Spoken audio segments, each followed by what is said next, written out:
Salut à tous les fans du Barça. Aujourd'hui, on décortique la défaite surprise du FC Barcelone face à Osasuna en Liga.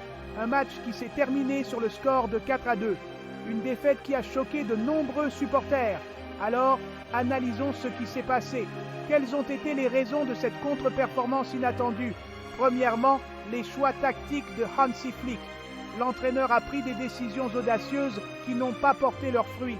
L'entraîneur a opté pour une rotation d'effectifs, titularisant plusieurs jeunes et laissant des joueurs clés comme Lamine Yamal et Rafinha sur le banc. Cette stratégie visait à donner du temps de jeu aux jeunes talents, mais elle a peut-être manqué de prudence. Manque d'expérience flagrant sur le terrain, surtout lors des moments décisifs. Les jeunes joueurs ont eu du mal à gérer la pression et à prendre les bonnes décisions sous la pression. Aussi, au retour des vestiaires, Flick est reparti avec les mêmes joueurs et n'a procédé à aucun changement, sachant qu'il était mené 2-0. Flick n'a pas lu le match.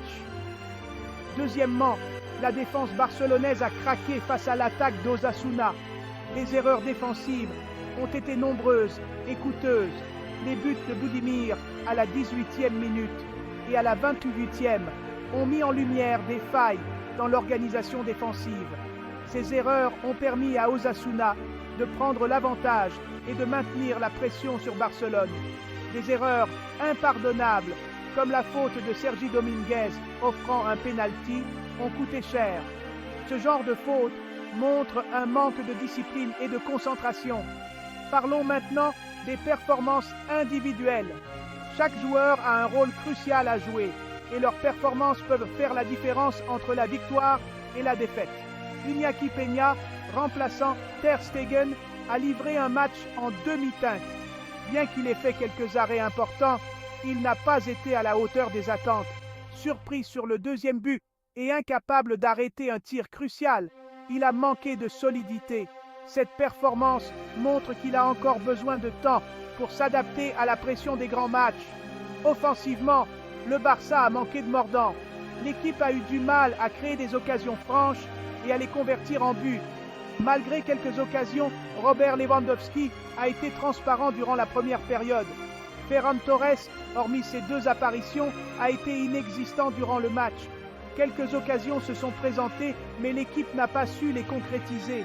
Les attaquants ont manqué de précision et de sang-froid devant le but. La défense solide d'Osasuna a souvent contrecarré les velléités offensives. Leur organisation défensive a été exemplaire, rendant la tâche difficile pour les attaquants barcelonais. Enfin, l'impact psychologique. La pression de l'invincibilité et la gestion des attentes ont aussi pesé sur les joueurs. Jouer avec l'idée de maintenir une série de victoires peut être un fardeau psychologique. Après 7 victoires d'affilée, cette défaite pourrait impacter la confiance de l'équipe avant le prochain match en Ligue des Champions. Il sera crucial pour l'équipe de se ressaisir rapidement. En résumé, un effectif remanié, une défense fébrile et une performance individuelle en deçà des attentes ont conduit à cette défaite cuisante pour le FC Barcelone contre Osasuna. Cette défaite doit servir de leçon pour les prochains matchs. Et vous, les amis, qu'en pensez-vous? Quels changements aimeriez-vous voir pour les prochains matchs? Partagez vos commentaires ci-dessous et n'oubliez pas de vous abonner pour suivre toute l'actualité du Barça. À la prochaine!